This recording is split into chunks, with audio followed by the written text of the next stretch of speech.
10,000 Alienware laptop, but everything's in Chinese and you can't do anything about it. Welcome back to SoloQuest. Let's talk about buying your electronics in China. I've also made the same mistake of buying myself a laptop with no spec of English feature in it. Now, how do I solve that? If you wait till the end of the video, I'll tell you the best way to fix that problem in just under a week. And look, I'm just gonna mix both laptop and phone in the same category because they both have the same type of problem and solution as well. First of all, don't expect them to be in English or have an English feature. Always ask, and ask. Don't make the same mistake that I did, bought myself a laptop and didn't ask thoroughly whether there's an English feature or not. When it comes to phone, it's a bit more universal, so you don't really have to worry. It could be switched to English in just a jiffy. But the only difference in laptop is that some Chinese company only download the Chinese OS into the laptop, so it does not have a spec of English feature at all. And whenever you're buying an electronic in China, just don't expect it to have a VPN installed already. Now, in most cases, usually you can ask the store clerk to download it for you, which is the easiest way to do it.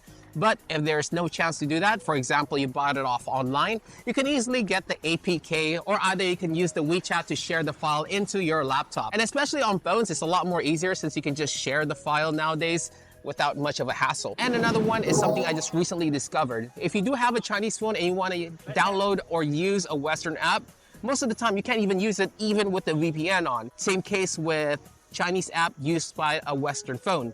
I just found it very weird. Why is this? So after figuring it out through the rabbit hole, technically they do have a chip inside these computer or either phones. If it's a Western phone, it has a Western chip. A Chinese phone also has a Chinese chip.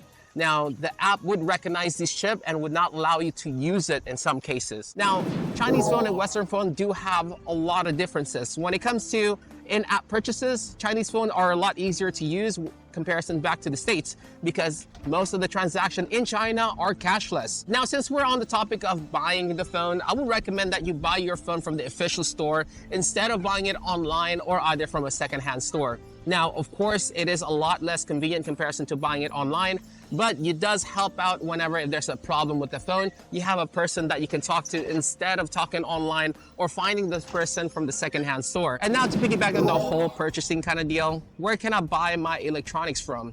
Now, the easiest way is, of course, in the flagship store. The second one is from a used shop or a reseller, or either online. Now, as I said earlier, I recommend that you buy it from the official store just because it's a lot more safe. But I'm gonna tell you more ways in order for you to get more saving when purchasing these items. Now, I'd recommend buying it during like the hot time events, which is around 6/18, 11/11, or 10/10.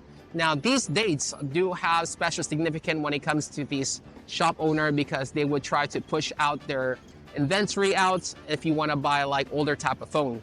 Now, if you want to buy a newer type of phone, try to buy it like the first week when it comes out. Although the line is going to be a lot longer, but you do have additional bonus thing included into the whole purchase. And you can see the sun going down. That means it's time to wrap on with the video. Now, let's just say you bought yourself some electronics, but there's no speck of English in it. What should you do? Now, as for a phone, most of the time, these phones are international, which means they do have English in it, but although they're not fully translated, but for the basic feature, they do have English. Now for a laptop and computer, like I mentioned earlier, it's a whole different beast. If they only have a Chinese OS inside their system, you got two choices. One is just to suck up with it and try to learn Chinese, which I did. Basically, they do still have the same type of UI. And since you're kind of familiar with computers already, it's not much of a big deal and you cannot learn Chinese at the same time.